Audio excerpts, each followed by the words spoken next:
أعوذ بالله من الشيطان الرجيم. بسم الله الرحمن الرحيم.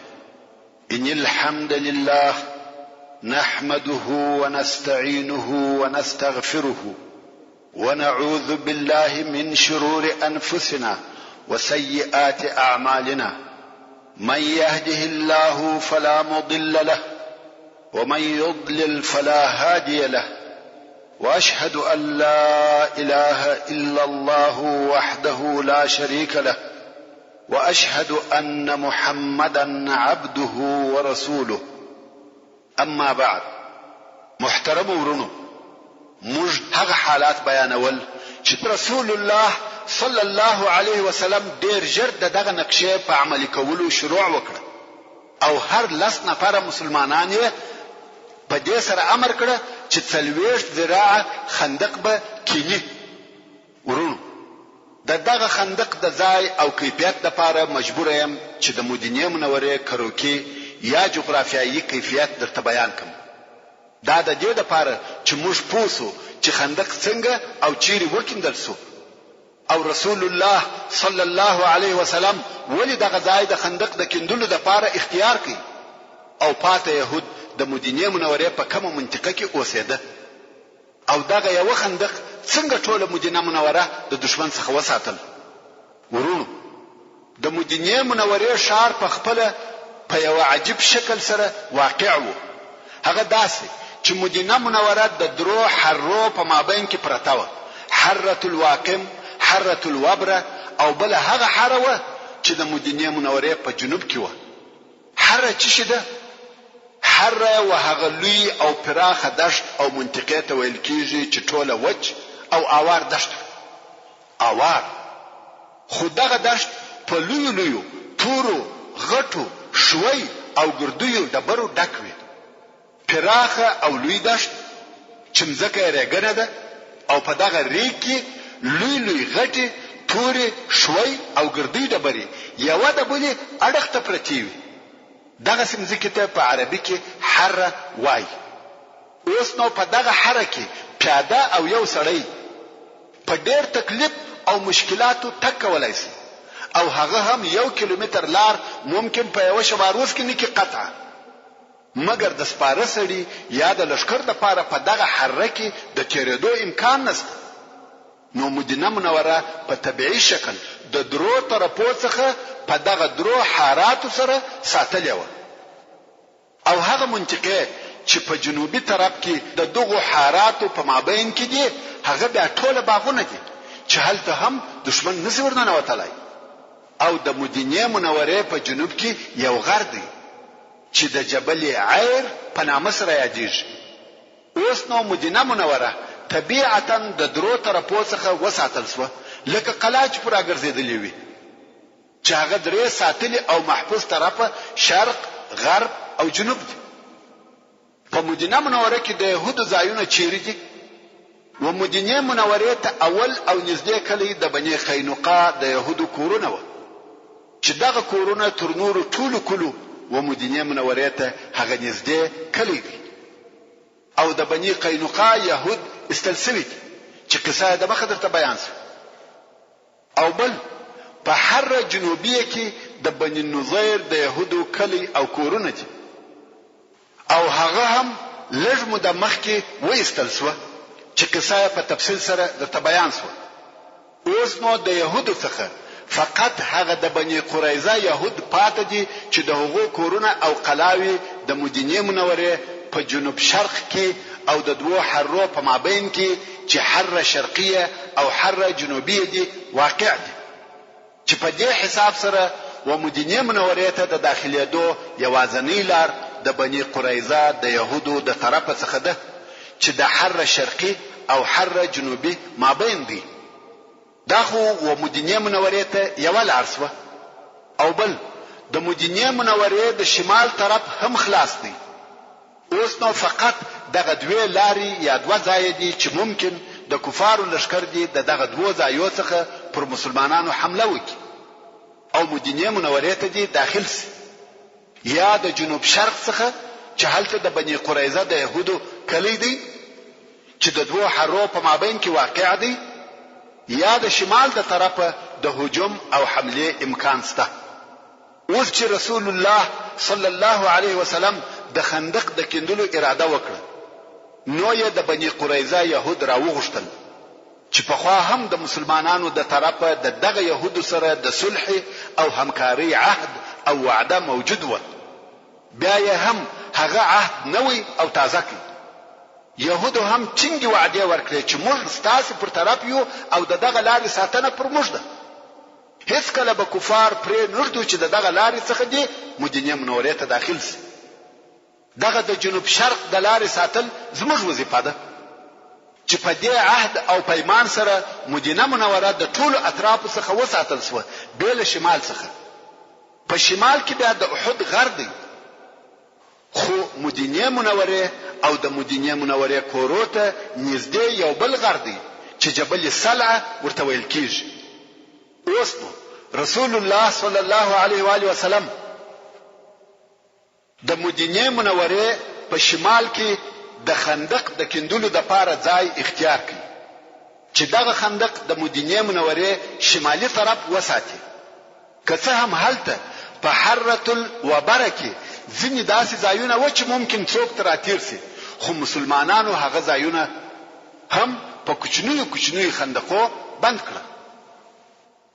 مګر لوی او عمومي خندق د شمال خندق و او رسول الله صلی الله علیه وسلم د مسلمانانو د لشکر د اړولو د پاره هم ځای خوښ او انتخاب کړ چې هغه ځای د خندق او جبل سلعه په مابین کې چې دا ځای هم د مدینه منورې په شمال کې واقع دی. اوس نو د مدینه منورې څخه نیولې بیا د احد تر غره پورې خندق کیندل کیږي او جبل سلعه هم د مدینه منورې او د خندق په داخل کې راغلی. رسول الله صلی الله علیه وسلم د خپل لشکر د پاره داسې ځای خیمه ودرولې چې خندق د دوی و شمال ته سو او جبل سلع د مسلمانانو د لشکر و شاته سو. اوس نو مدینه منوره پوره وساتل سو، هیڅ داسې لار نشته چې داغه طرفه دی و مدینه منوره ته لشکر ور داخل سي. بیا نو د خندق په کیندلو شروع وسو. دا خو معلومه او ښکارا خبره ده چې خندق ډیر اوږد دی او ډیره مسافه نیسي، نو خود کیندل آسانه کار نه دی. رسول الله صلی الله علیه وسلم مسلمانان سره تقسیم کړ او د هر لس نفرو د پاره یو مشر وټاکي او هر لس نفرو ته 40 ذراع مزکه د کیندلو د پاره ورکړ. صحیح او منظم تقسیمات وسو. د هر ډلې د پاره د کیندلو ځای او اندازه معین کړل شو. اوس خو تاسو ته د خندق اوږدوالی در معلوم سو چې د مدینه منورې شمالي طرف یې ټول نیولې و، مګر عمق یا د خندق ژوروالی څونه و؟ خندق په دونه اندازه ژور و که یو څوک و دغه خندق ته ورولويږي بیا نو دغه څخه راپورته کېدل یا راختل سخت او مشکل و. په اساني څوک نس وایي راپورته کېدلای او د خندق عرض یا بر دونه و چې اس نس وایي تر غورځېدلای بیل هغه اصلي او تیزو اسانو څخه چې هغه هر چا نه درلود، مګر عادي او معمولی اسانو نسوای کولای چې تر واوړي. دا د خندق بر او ژوروالی. اوس نو د خندق کیندل دغه شرایطو سره موافق شروع شو چې دغه کار د کفارو او احزابو دراتګ د پاره د مسلمانانو تیاری او آمادګي و. صحابه کرامو د خندق په کیندلو شروع وکړ. مسلمانان مریان او نوکران نه لري چې د دوی سره په دغه کار کې کومک وکړي. حتی رسول الله صلی الله علیه وسلم هغه اکمل البشر په دغه کیندلو کې حصہ ور سره اخیسته. امام بخاری د سهل ابن سعد رضی الله تعالی عنہ څخه روایت کوي چې وايي موږ د خندق په کیندلو کې د رسول الله صلی الله علیه وسلم سره ملګری وو، نور به کیندل کول او موږ به پر خپل اوجو خاوري چلولې. او دا معلومه خبره ده چې د وچی او کلکی د برینې مزکی کیندل آسان کار نه دی، انسان ستړي کوي. نو به صحابه کرامو خپل فکرونه او ځانونه په ځینو اشعار مشغولول، اشعار به ویل او کار به کاوه. امام بخاری رحمه الله روایت کوي صحابه کرامو چې د خندق په کیندلو کې اول شعر ووایه هغه لره یو قصه ده. هغه داسې چې په دغه وخت یو سړی راغلی او نوې مسلمان شو. رسول الله صلی الله علیه وسلم پښتنه ځنی وکړه چې نوم دې څه دی؟ د ویل جعل یا جعیل. جعل وهغه توري خزدکی ته ویل کیږي چې مرغټان جوړوي. معلومه خبره ده چې دا ډیر بد نوم دی. د رسول الله صلی الله علیه وسلم دغه نوم نو خوښ، نو یو سړی ته ویل چې د نن ورځې څخه ستا نوم عمر دی، هغه نوم دې پرېږده او عمر دې نوم کښېږده. سړی ویل هو زه عمر یم. مسلمانانو دغه واقعې څخه شعر جوړ کړي چې هغه داسې و: سماه من بعد جعيل عمرا وكان للبائس يوما ظهرا. صحابه کرامو به د کار په وخت کې دغه شعر وایه او هغه شعر به هم وایه کوم چې د مسجد نبوي او مسجد قباء د جوړولو په وخت کې وایه چې هغه داسې و: اللهم ان العيش عيش الاخره فاغفر للانصار والمهاجره. امام بخاری د انس رضی الله تعالی عنه څخه روایت کوي چې رسول الله صلی الله علیه وسلم وخندق ته ورووتی، ویل د چې مهاجرین او انصار په یو یخ سهار کې خندق کینی، دوی مریان او نوکران نه درلوده چې دغه کار وکړي. رسول الله صلی الله علیه وسلم چې د دوی دغه ستړیا یخ او لوږه ولیده نو یې وویل: اللهم ان العيش عيش الاخره فاغفر للانصار والمهاجره. یعنی په تحقیق سره ژوند د آخرت ژوند دی، نو الهی تو انصار او مهاجرینو ته عفو وکړه. صحابه کرامو د علیه الصلاة والسلام په جواب کې وویل: نحن الذين بايعوا محمدا على الجهاد ما بقينا ابدا. موږ هغه کسان یو چې د محمد صلی الله علیه وسلم سره مو ترڅو چې موږ ژوندي پر جهاد بیعت کړی دی.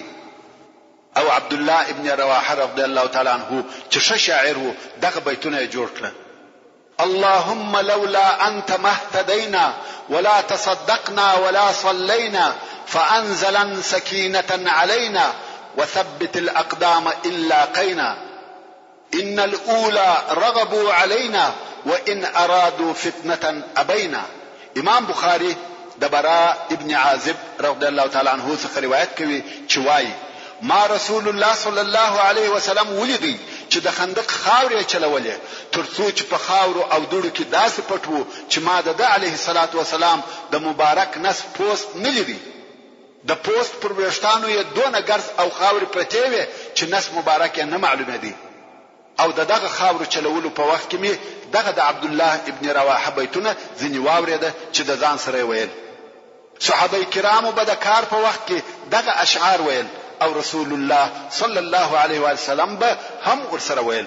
اوس چې د کندلو کار پر لپسې شروع دی، صحابه کرام په وجه نس په کندلو کې ډېر کوشش کوي، کار په ډېر شوق او چالاکی سره کوي، مګر د لوږې څخه تر داسې اندازې په تکلیف و چې زړه به دې پر ټوک ټوک سي. امام بخاری د انس رضی الله تعالی عنه څخه روایت کوي چې وایي: اهل خندق ته به یو لپه اوربشي چې په بدبويه او بدخوانده وازګو به لړل سوي وي راوړي او د څو نفرو مختبه د خړولو د پاره کښېښولې چې هغه به هم پستونی پوری مشتله او هم به بد بویتلی. ابو طلحه رضی الله تعالی عنه وایي: موږ ورسول الله صلی الله علیه وسلم ته د خپل لوږې شکایت وکړي، نو منسونه وښکارا کړه چې د لوږې مو پر نسو یو ډبره تړلې و. رسول الله صلی الله علیه و وسلم خپل مبارک نس راښکارا کړي چې دوی ډبرې پر تړلې وي، مګر منافقان څنګه چې دوی په ښکارا سره ځانونه مسلمانان بلل، نو مجبور و چې د خندق په کندلو کې کار وکړي او حصہ واخلي. مګر هر وخت او هر غړی بتله، کوم وخت چې به د ملګرو فکر نو دی بتللی وو، کار به نه کاوه او پټېدل به په کورو کې بناست و، پر وخت به کار ته نه ورتله، یو او بل بهانه به کول، حتی ځینو یې د کندلو کار پر مخ پرې شاوه. ځینو به بیا ویل: یا رسول الله، زموږ په کورو کې څوک نسته، بیریږو چې د جنوب د طرفه څوک حمله پر ونه کړي، نو موږ غواړو چې د خپل کورو د ساتنې لپاره په کورو کې پاتې شو. او رسول الله صلی الله علیه و آله وسلم به ودغه نفر ته اجازه ورکول چې ولاړ شي، ځکه اصلا په دوی کې خیر نو. او صحابه کرام به په خپل کندلو مشغوله و. دې کندلو ډیر وخت او ډیر شپې او ورځې په بر کې ونیولې. ورونو، د کیندلو په وخت کې د رسول الله صلی الله علیه وسلم ډېر معجزې یا د نبوت ډېر علامې ښکاره شوې دي او دغه معجزو د ښکاره کېدو لپاره یو سبب موجود و. هغه دا چې دغه وخت ډېر باریک او د امتحان څخه ډک وخت و. نو د رسول الله صلی الله علیه وسلم معجزې د مسلمانانو د لپاره د ثبات او پر اسلام د دوی د پاتې کېدو سبب وګرځېدل چې اوس به هغه معجزې یو درته بیان سي. په مسلمانانو کې ډېر فقر او ډېر غریبي و او د خندق د کیندلو په وخت کې په شدید الوجه مبتلا و تر داسې اندازې چې رسول الله صلی الله علیه وسلم پوره 3 ورځې هیڅ شی نه خوړلی ځکه د خوړلو د پاره شی نه و چې وخوري او د ډېرې الوجې په سبب یې پر نس مبارک ډبرې تړلې وې. ورونو دغه طریقه په پخوا کې موجوده و چې څوک به ډېر وږی و او د خوړلو د پاره به شی نه درلودي نو به پر نس ډبره تړل چې دغه ډبره په یو خاصه طریقه سره تړل کېده او تر یوې اندازې د لوږې مخ پنیول کېدی. نو رسول الله صلی الله علیه وسلم د خندق د کیندلو په وخت کې د لوږې په سبب پر مبارک نس ډبره تړلې و. کوم وخت چې جابر ابن عبد الله رضی الله تعالی عنه د رسول الله صلی الله علیه و آله وسلم ډېر لوږه ولیده چې سید البشر سرور کائنات صلی الله علیه وسلم پر نس ډبره تړلې ده او دا د لوږې هغه آخري حالت دی چې انسان د خوړلو د پاره شی نه لري او پر نس ډبره تړي. نو جابر ابن عبد الله رضی الله تعالی عنه وخپل شذ ته ورغلی چې ستا سره د خوړلو د پاره کم شی ستا چې رسول الله صلی الله علیه وسلم ته وروړم. شذ ورته ویل والله زموږ سره بل شی نسته بیل یو کوچنی وری یا سرلی او یو کاسه اوربش بس دغه دوه شی زموږ ټوله هستی او درایي ده او دغه کوچنی سرلی فقط د درو یا څلورو نفرو بسیږي او دغه د اوربش اوړه هم د دغه لږو نفرو کفایت کوي.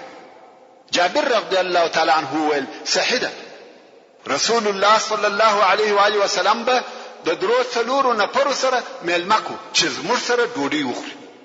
نو جابر رضی الله تعالی عنه ورسول الله صلی الله علیه و آله وسلم ته ورغلی او پټ په غوښ کې ورته ویل یا رسول الله زما سره دونه خواړه سته چې د درو یا څلورو نفرو بسیږي. نو هر څوک چې ستاد اصحابو څخه ستا خوښوي هغه در سره ملګری که او زموږ کره راسي چې دغه خواړه زموږ سره وخوري. دلته نو رسول الله صلی الله علیه و آله وسلم په لوړ आवाज سره ناره کړه یا قوم جابر تاسو ملمانه کړی یاست.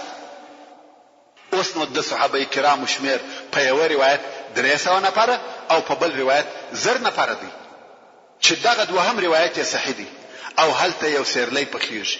جابر رضی الله تعالی عنه ورختا سو رسول الله صلی الله علیه وسلم یې پریښاوه او دای په تلوار مخ پر کور رهیسو.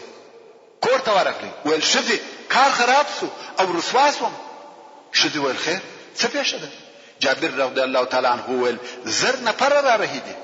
شذي ویل تا رسول الله صلی الله علیه وسلم ته ویل چې فقط 3 نفر در سره راوله؟ جابر رضی الله تعالی عنه ویل هو ما ورته ویل. بیا شذي ویل تا رسول الله صلی الله علیه وسلم ته ویل چې موږ په کور کې د خړولو د پاره چی لرو؟ ویل هو ما ورته ویل. شذي ویل الله او رسول الله شپوهیږي. ورونو تاسو دغه مسلمان شذي و یقین او اطمینان ته وګوري هیڅ نسو ورختا ویل الله او رسول الله شپوهیږي. او د بل خوا رسول الله صلی الله علیه وسلم په زرو یا 300 نفرو کې ژغ کوي چې یا قوم جابر تاسو ملمانه کړی یاست.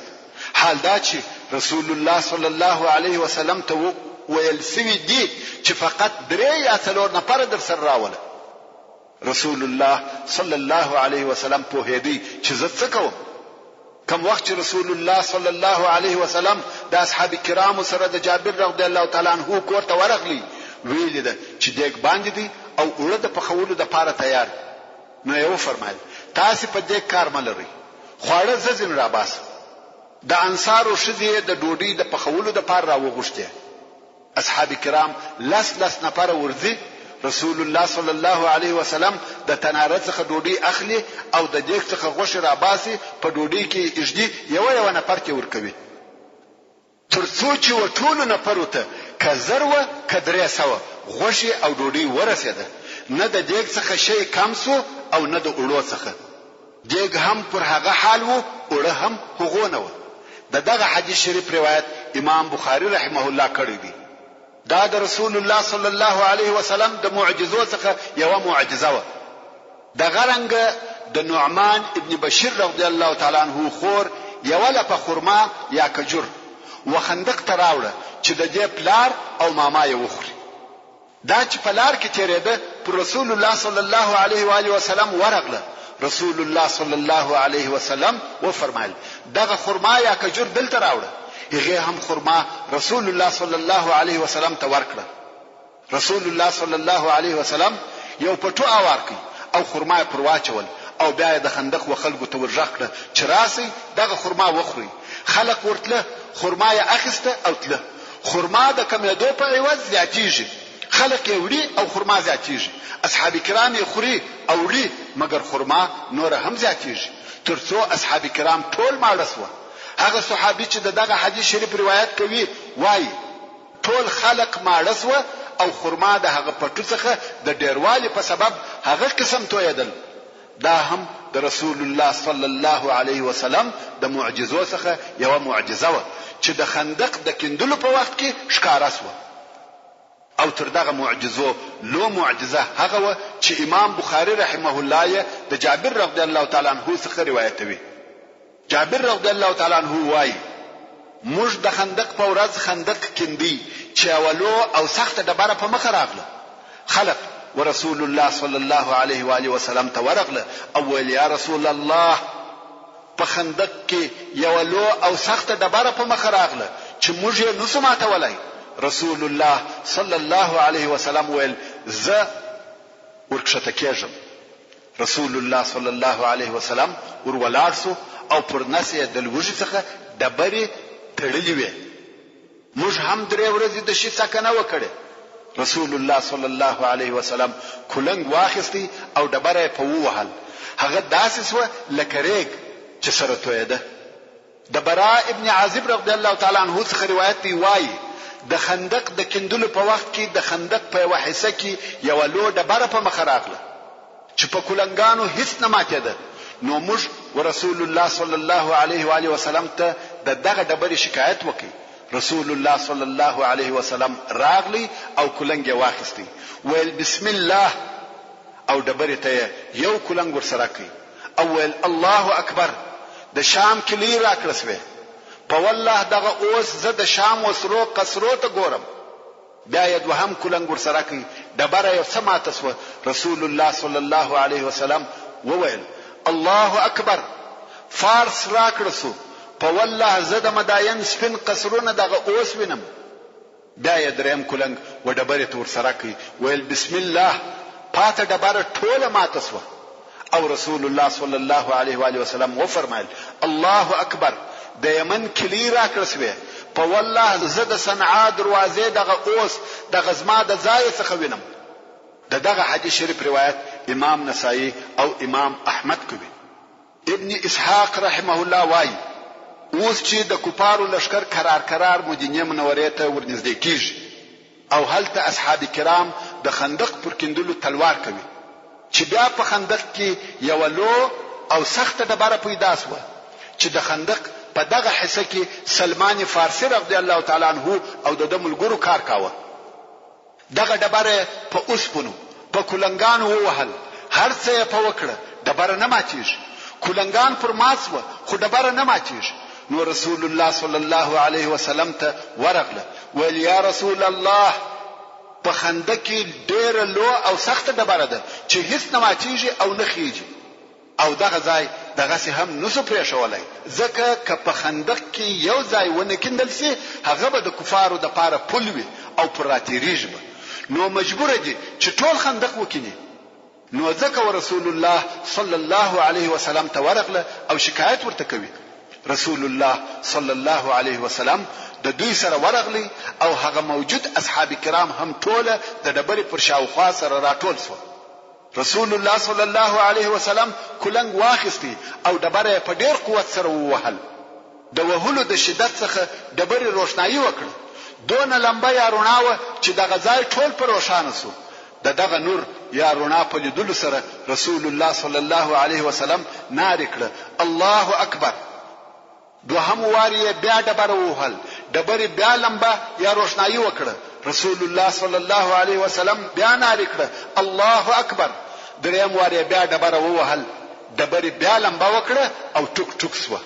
رسول الله صلی الله علیه وسلم بیا نارې کړه الله اکبر. کوم وخت چې رسول الله صلی الله علیه وسلم د خندق څخه راپورته سو، اصحاب کرامو پوښتنه وکړه، ویل یا رسول الله دغه روښنايي د څه شي وه؟ رسول الله صلی الله علیه وسلم وفرمایل آیا دغه روښنايي مو ولیده؟ دوی ویل هو. رسول الله صلی الله علیه وسلم وفرمایل کوم وخت چې مې اول وار ډبره ووهل د شام ملکونه مې د مسلمانانو په حکم کې ولیده، کوم وخت چې مې دوهم وار ډبره ووهل د فارس شارونه مې د مسلمانانو په حکم کې ولیده، او دریم وار چې مې ډبره ووهل یمن مې د مسلمانانو په حکم او لاس کې ولیدي. اصحاب کرام په تعجب کې سوه. اوس دوی محاصره دي، په بیره او خطر کې دي. هغه احزاب او د کفارو مختلف لشکري ورته رارهدي، او رسول الله صلی الله علیه وسلم په دغه حال کې د فارس او روم په فتح کولو زیری ورکوي چې د هغه وخت د مځکې پر مخ هغه دوی لوی پاچاهي او لوی مملکتونه دي. ورونو، د یرموک جنگ د هجرت په 14 کال کې وو، یعنی د خندق تر غزا نه کال وروسته، چې په هغه جنگ کې روم ته شکست ورکول سو او شام مسلمانانو فتح کړ. او د قادسیه جنگ د هجرت په 15 کال کې وو، یعنی د خندق تر غزا 10 کال وروسته، چې په هغه جنگ کې عراق فتح سو او د فارس نور ملکونه پرلپسې فتح کېده. په 10 کلو کې دغه حالت پیښ سو چې فارس او روم شکست خوري او مسلمانان پر کامیاب کیږي. چا دا فکر کاوه او د چا دا امید وو؟ اوس په خپل مسلمانان محاصره دي او د خندق تر شا ځانونه ساتي، مګر د الله جل جلاله په اراده مسلمانانو په 10 کلو کې د دنیا دوی لوی پاچاهي مات کړي، د هغو ملکونه او شارونه یې فتح کړه. دا د ایمان برکت دی. ایمان چې په زړه کې قرار ونیسي او ټینګ سي، ناممکنه کارونه ممکن سي.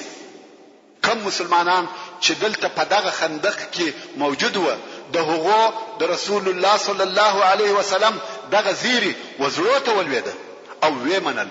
مګر کم منافقان چې موجود و، هغو به په خپل مابین کې سره خندل او ویل به چې دا والله عجب خبره ده. اوس په موږ کې داسې څوک نشته چې خپل انساني ضرورت ته دی په فارغ زړه سره ولاړ سي، بیریږي او د بیرې څخه د خپل حاجت لپاره نسیتلای. او دی یعنی رسول الله صلی الله علیه وسلم د روم او فارس د فتح کولو زیری راکوي. نو به دغه منافقانو یو د بل سره ویل ما وعدنا الله ورسوله الا غرورا. دا غرور دی، دی په خپل محاصره دی او مغرور دی، ګمان کوي چې دی په ټوله دنیا مسلط سي. الله عز وجل دغه منافقانو خبره په هغه آیات شریف سره ورد کړي چې لږ وروسته به تلاوت سي. مسلمانان د خندق د کندلو په کار پرلپسې مشغوله و، ټول ورځ به کندل کول او د شپې به خپل کورو ته تله، ترڅو چې د خندق کندل د هغه خپل نقشې سره برابر د مخه تر دې چې د کفارو لشکر و مدینه منورې ته ورسیږي پای ته ورسېدی. ورسته د مکه مکرمه د مشرکانو لشکر چې 4000 نفر وو د ابو سفیان په مشرۍ را ورسېدی او د مدینه منورې د شمال غرب په طرف کې په یو ځای کې واړول چې مجمع الاسیال ورته ویل کېده. او بیا د غطفان قبیله او اهل نجد چې 4000 نفر و را ورسېده چې د احد د غره و شرقي طرف ته واړول، لکه څنګه چې الله عز وجل د سوره الاحزاب په 10 نمبر آیات کې فرمایي اذ جاءوکم من فوقکم ومن اسفل منکم. یعنی کوم وخت چې تاسو ته د کفارو لشکري د لوړ او کښته طرفه راغله، د کفارو لشکري خو دا دی را ورسېده، د مسلمانانو و دوه طرفو ته واړول. نو څه پیښ شو؟ الله عز وجل د مؤمنانو په باره کې فرمایي ولما رأى المؤمنون الأحزاب قالوا هذا ما وعدنا الله ورسوله وصدق الله ورسوله وما زادهم إلا إيمانا وتسليما. يعني کم وخت چې مؤمنانو د کفارو لشکري ولیدل نو مؤمنانو وویل دا هغه شی دی چې زموږ سره الله او د هغه رسول وعده کړی و، یعنی د نصرت، او الله او رسول الله خپل وعده فرشتہ سره ویلې ده. نو دغه د کفارو د لشکرو راتګ و مؤمنانو ته بل شی نه کوي ورزیات مگر ایمان او الله جل جلاله ته تسلیمېده. مگر منافقانو او هغه ضعیف النفس مسلمانانو ته دغه لشکرو په لیدلو سره څه پېښ شوه؟ وارخطا شوه، زړونه یې ولوېده، بیره پر غالبه شوه. الله عز وجل فرمایي وَإِذْ يَقُولُ الْمُنَافِقُونَ وَالَّذِينَ فِي قُلُوبِهِمْ مَرَضٌ مَّا وَعَدَنَا اللَّهُ وَرَسُولُهُ إِلَّا غُرُورًا. او کم وخت منافقانو دغه لشکري ولیده نو ابن ابي او ابن قیشر او هغه کسانو چې په زړه کې د نفاق مرض وو وویل زموږ سره الله او رسول الله د فارس، روم او یمن په فتح کېدو وعده نه ده کړې مگر په غرور او خطا ایستلو سره. حضرت شاه صاحب وایي اوس هم مسلمانانو ته نشایي چې د ناامیدۍ په وخت کې د بې ایمانی خبرې وکړي. دشمن اگر قوي است نگهبان قوي تر است. د کفارو در رسیدلو په وخت کې رسول الله صلی الله علیه وسلم د 3,000 نفرو مسلمانانو سره د جبل سلعه و مخته واړول چې شاویه د غره خواته او خندق د دوی او د کفارو په مابین کې وو او د مسلمانانو شذیه په مدینه منوره کې په یو قلعه کې سره یو ځای کړي. کوم وخت چې کفارو واړول نو یې د معلومات لپاره نفر ولېږل. نفرو په خپل مخ کې یو بردار او ژور خندق ولیدي. پوس و چې مدینه منوره ته نسو داخليدلای. نو یې وجبل احد ته نږدې د مدینه منوره په شمال غرب کې خیمه ودرولې او هلته ډېر لوی معسكر یا قرارګاه جوړ کړ. لزر نفر د اسلام د ختمولو د پاره راغلي دي مگر اوس په مخ کې خندق دی. نو مجبور اسوه مسلمانان محاصره کړه. حال دا کوم وخت چې دوی د خپل ځایو څخه راوتل دغه محاصره د پاره آمادګي نه ونیولې ځکه د خندق جوړول یو نوې کار وو چې عربو ته نور معلوم. نو خو دغه کار حساب نو کړی. ابو سفیان په خپل ورغلی او خندق یې ولیدي ویل دا داسې چم او حیله ده چې عربو ته نور معلومه. دا یې څنګه جوړ کړي؟ څنګه چې دوی تر خندق نسی ور اوشتلای او بند پاتسوه. نو رسول الله صلی الله علیه وسلم ته حال ولېږي چې وبېرېده. رسول الله صلی الله علیه وسلم و فرمایل دا بیره نه ده، دا حیله ده. کراتېرېدلای سي راتېرسه.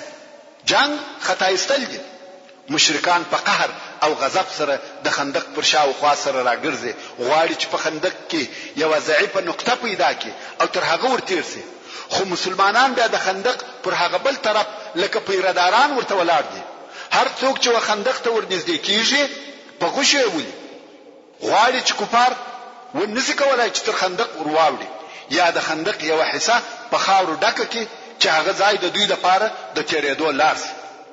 د قریشو د پهلوانانو دا نه د خوښه چې عبث او بے فائدې د خندق تر شا ولاړ وي او د محاصره د نتیجې انتظار وباسي ځکه دا د دوی عادت نو. نو یو ورځ د مشرکانو د پهلوانانو څخه یو ډلې وویل چې خامخا باید تر دغه خندق ورواوړو. دغه مقصد د پاره د خندق پر شاوخوا ګرځي چې په خندق کې هغه کمبره ځای پیدا کړي او 15 نفره د کوپارو پهلوانان چې اصل اسانه درلوده تر خندق ورواوشته.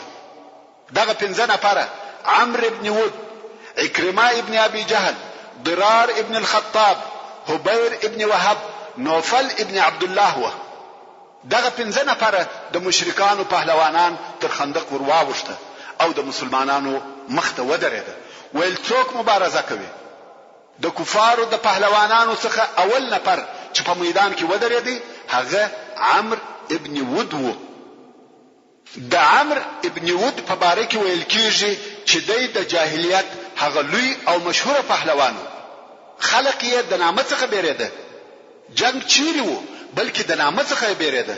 او ویل کېږي چې د عمر په دغه وخت کې 80 کال وو، مګر بدني قوت او طاقت ټول پر ځای و او ډېر قوي و. د دې لپاره چې د په قوت پوسو کوم وخت چې د په میدان جنگ کې ودرېدی او ویل څوک پهلواني کوي، څنګه چې د پزغره پټ وو نو خود مسلمانانو نه پیژندي. ویل ته څوک یې؟ د ویل زه عمرو ابن ودیم. هیڅوک نور ووته. ټول مسلمانان وبېرېده، حتی د مسلمانانو پهلوانان هم وبېرېده. رسول الله صلی الله علیه وسلم و فرمایل ودته څوک وروزي؟ علي ابن ابي طالب رضی الله تعالی عنہ ول زور وزم یا رسول الله. رسول الله صلی الله علیه وسلم و فرمایل تکشنه یا علي. ځکه علي رضی الله تعالی عنہ تر اوسه کم سنه یا د لږ عمر ځوان په دغه وخت کې عمر 24 یا 25 کال وو. د جنگ ډیره تجربه نه درلوده، خاصتا د دغه چا په مقابل کې چې عمر یې ټول په جنگو کې تیر شوی وي او ډیره تجربه درلوده. نو رسول الله صلی الله علیه وسلم فکر کاوه چې داسې یو څوک وروزي چې هغه هم په جنگ کې تجربه ولري. مګر ټول د عمرو ابن ود څخه وبېرېده، چا ژغ ونه کړ. رسول الله صلی الله علیه وسلم دوهم وار بیا وویل څوک ودته وروزي؟ بیا هم څوک نور ووتی. او علي رضی الله تعالی عنہ وویل زه یا رسول الله. رسول الله صلی الله علیه وسلم و فرمایل کښېنه یا علي. علي رضی الله تعالی عنہ هم کښېنستی. دریم وار بیا رسول الله صلی الله علیه وسلم و فرمایل ودته څوک وروزي؟ علي رضی الله تعالی عنہ وویل زه یا رسول الله. او بل هیڅ ژغ ونه کړ. رسول الله صلی الله علیه وسلم وعلي رضی الله تعالی عنہ توکتل او ویل یا علي بیرېږم چې وبدي وجني شو متوجه سي. حتى رسول الله صلی الله علیه وسلم پر علي رضی الله تعالی عنہ وبېرېدی ځکه دا سړی ډیر قوي او مشهور پهلوان و. علي رضی الله تعالی عنہ ویل بلکې زه وجنم ان شاء الله. نو رسول الله صلی الله علیه وسلم و فرمایل وروز. علي رضی الله تعالی عنہ وروته پیاده او پر فور رهدي. عمرو ابن ود پر آس پور دی. عمرو ابن ود علي رضی الله تعالی عنہ نه پیژني. نو ویل څوک؟ د ویل علي. عمرو ویل علي ابن معاويه. د ویل یا علي ابن ابي طالب يم. عمرو ویل ای وراره ته بیرته ولاړسه، بل داسې څوک راولېږه چې په عمر تر تا ډیر وي، داسې څوک راوباسه چې په جنگ پوهیږي. ته یو کوچنی ځوان یې، جنگ نشې کولای. علي کرم الله وجهه ورته وویل ما ستا په باره کې اورېدلې دي چې یو څوک تا ویوته د دوو کارو وبولي، ته د هغه دوو څخه یو اختیاروي، یعنی یو د هغو دوو کارو څخه خامخا کوي. عمرو ویل هو دا صحیح ده. نو علي رضی الله تعالی عنہ ویل زه هم اوس تا ویوته د دغه دوو کارو را بولم. عمرو ویل وایه. علي رضی الله تعالی عنہ ویل اول کار دا دی چې زه دې و اسلام ته را بولم، مسلمان سه او شاهدی ادا ک چې لا اله الا الله وان محمدا رسول الله. سبحان الله. ورونو تاسو متوجه یاست دا د حضرت علي رضی الله تعالی عنہ زکاوت او ایمان دی. په دغه ځای کې هم و اسلام او حق لارته بلنه او دعوت نکړه هیر. عمرو ابن ود ویل دې کار ته ضرورت نه لرم، دا نه غواړم. دوهم دی وایي. علي رضی الله تعالی عنہ ویل دوهم نو جنگ دی، جنگ برا سره کوي. عمرو په تعجب کې سو ویل والله ما دا فکر نکاوه چې زه دې ژوندیم او ما دې څوک و جنگ تور وبولي. زما په ژوند دا اول وار دی چې یو څوک زما څخه غواړي چې جنگ ورسره وکم. رښتیا هم خلق د دې څخه تښتېده چې د دې نوم به واورېدي و به تښتېده. مګر اوس دغه ځوان هلک ورته وایي چې جنگ را سره وک. دلته نو عمرو د ډېره تعجبه او ډېره قهره د آس څخه کښته سو او آس په تور ووهه. دا ولی؟ دا ځکه چې علي رضی الله تعالی عنہ پیاده او پر پښو. نو عمرو دا عیب بلی چې زه پر آسم او دی پیاده وي او جنگ ورسره کوم. نو یې غوښته چې دی هم علي غوندې پیاده وي. دا د عمرو غرور او تکبر وو. اوس نو د دوی په مابین کې جنگ شروع شو. هلته دواړه لښکر ورته ګوري چې اوس څه پیښیږي. د دوو قوي پهلوانانو په مابین کې لوی او قوي جنگ شروع دی او دواړه پیاده دي. عمرو ابن ود توره پورته کړه او د علي رضی الله تعالی عنہ پر سر یې په ډېر قوت واری وکړ. د دې واری دونه قوت وو کم چې د علي رضی الله تعالی عنہ څخه هغه سپر ورڅخه وو هغه دغه واری و مخته ونیوي. د واری د ډېر قوت څخه تورې هغه سپر مات او پرېکړ. توره د علي رضی الله تعالی عنہ پر اوژو مشته او هغه زغره چې علي رضی الله تعالی عنہ اغوسته و هغه هم پریس و. مګر د علي رضی الله تعالی عنہ اوژه زخمی نسو. اوس نو ته فکر وکړه چې دا ضربه په څونه قوت او زور سره و. د اوسپنې دوه شی پرېکړه، یو سپر او بل زغره. د علي رضی الله تعالی عنہ سپر مات سو او اوس به سپر جنگ کوي. پر عمرو ابن ود شاوخوا راګرځي او د وهلو د پاره لار پیدا کوي. د دوی حرکتونه تیز و، شا او مخته کیږي.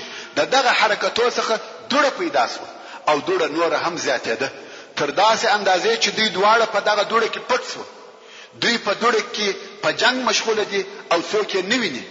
د نن په دوړه کې جنگ روان دی. دواړه لشکره په حال نه دي خبر چې هلته څه کارونه کیږي. دغه په دوړو پټ جنگ یو ساعت دوام وکړي. څوک یې نه ویني. دوړي دي او دوی په جنگ کې اخته دي. هغه څوک چې په دغه ځای کې حاضر وو هغه وایي والله ما په ټول ژوند کې داسې جنگ نه ولیدلی. دغه شدید، تیز، چالاک او د حرکتو ډک جنگ او خلک هم نه پوهیږي چې څه به پیښ شي او نسی کولای چې د جنگ حالات پوره وویني. ځکه دوړي دي چې یو وار د دوړو د مابین څخه یو لوی ناره واورېدل شو چې ویل الله اکبر. او دلته رسول الله صلی الله علیه و آله وسلم ناری کړه الله اکبر. بیانو د دوړو د مابین څخه علي رضی الله تعالی عنہ راووتی او د کفارو د پهلوانانو مشر عمرو ابن ود وجلی. هغه عمر چې خلک یې د نامه څخه بیریده ووجل شو. هغه څلور نور پهلوانانو چې عمر ولیدي چې ووجل شو و بیریده. مخ پر خندق پسغستا سو او غواړي چې تر خندق بیرته واوړي. په دونه ورختای سره زغلی چې د عکرمه ابن ابي جهل څخه خپل نیزه دالته پاتې سو. درې نفره تر خندق واوښته چې د بل طرفه څخه د مسلمانانو مشهور فارس او پهلوان زبیر ابن العوام رضی الله تعالی عنہ را ورسېدی او پر نوفل ابن عبد الله ابن معاویه حمله وکړه چې دوی هم د کفارو د مشرانو څخه یو مشر وو. زبیر رضی الله تعالی عنہ تر پورته کړه. په دونه زور او قوت دغه نوفل ووهه چې نوفل پر مابین دوه ځای کړ. نوفل دوه حسیسو، نیم یې د آس یو طرف ته او بل نیم یې د آس و بل طرف ته ولوېدی. په بخاری شریف کې حدیث دی چې عبد الله ابن زبیر رضی الله تعالی عنہ وایي ما زما پلار ولیدي چې نوفل ابن معاویه پر مابین دوه ځای کړ. دا د عبد الله د سترګو لیدل سوی حالت دی. اوس چې د کوپارو دوه پهلوانان په دغه ډول سره ووجل شو کوپار ډیر وبېرېده او دا فیصله وکړه چې بیا به څوک د مبارزې لپاره تر خندق نور اوړي. او بیا کفارو ورسول الله صلی الله علیه وسلم ته حال ولېږي چې د عمرو ابن ود او عبد الله جسدونه راک او موږ به د سپینو زرو لزره درهمه درکو. دا په کفارو کې دغه دوه نفرو مقام وو چې د دوی مړه بدنونه د شخولو لپاره په لزره درهمه غوښته. مګر رسول الله صلی الله علیه و آله وسلم و فرمایل موږ د مړو قیامت نخرو او وی فرمایل دغه مړي و خندق ته ورواچوي او کفارو ته اجازه ورکړه چې خپل مړي مو واخلي. دا د هغه دوه وجلسو پهلوانانو د جسد آخري حالت وو. پر خندق او مسلمانانو د کفارو محاصره ډیره ټینګه او شدیده ده. کفار د هر طرفه کوشش کوي چې تر خندق ورواوړي. یو ورځ د ورځو کفارو عزم وکړي چې په هر قیمت سره چې وي باید تر خندق ورواوړو او یا لار پکښې جوړ کړو. نو ویل پر ټوله خندق به د هر طرفه شدید حمله کوو.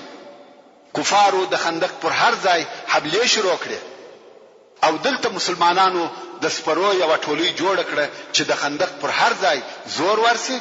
کم چې کفار غواړي چې هلته ورواوړي دغه ټولۍ هغه ځای ته ځان ورسوي او کفار منع کوي. دغه ټولۍ مشرتوب په خپل د رسول الله صلی الله علیه و آله وسلم پر غاړه وو چې څو نفر اصحاب کرام ورسره وو او د خندق د یو سره تر بل سره پورې پتګ او راتګ کړي. هر چیرې چې کفار د اوښتلو د پاره زور وکي هغه ځای ته په چابکۍ سره ځانونه رسوي په غوښه وي.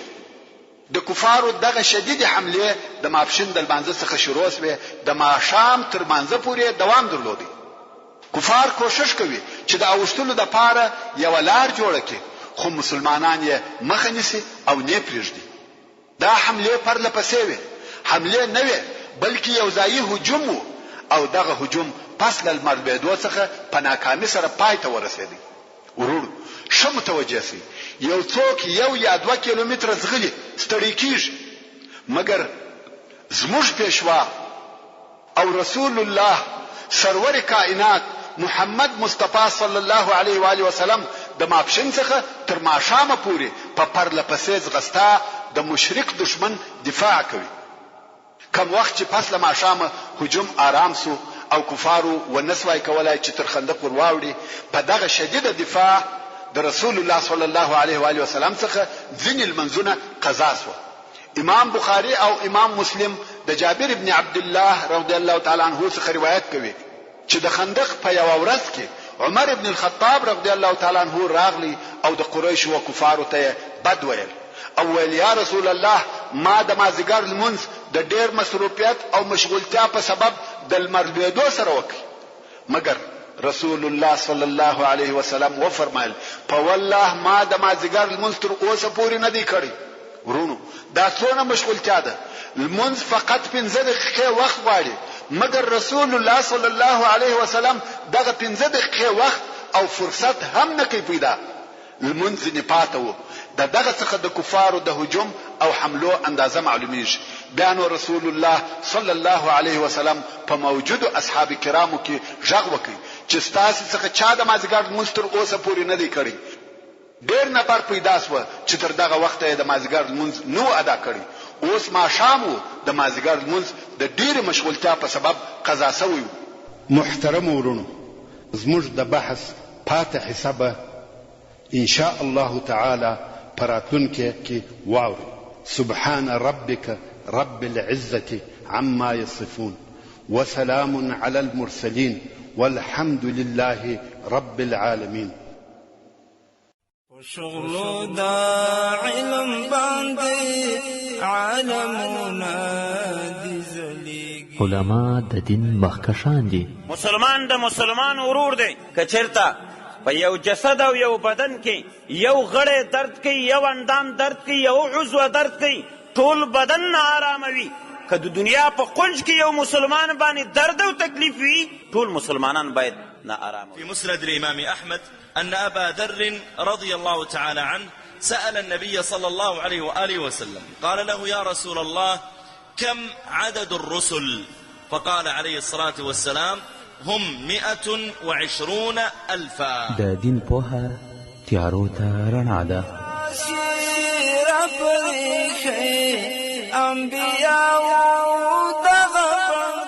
حالان که تا دیروز فساد می کردی، حالان که تا دیروز حق را ضایع می کردی، حالان که تا دیروز حق مسلمان ها را حیف و میل می کردی، الان وقد عصیت قبل و کنت من المفسدین.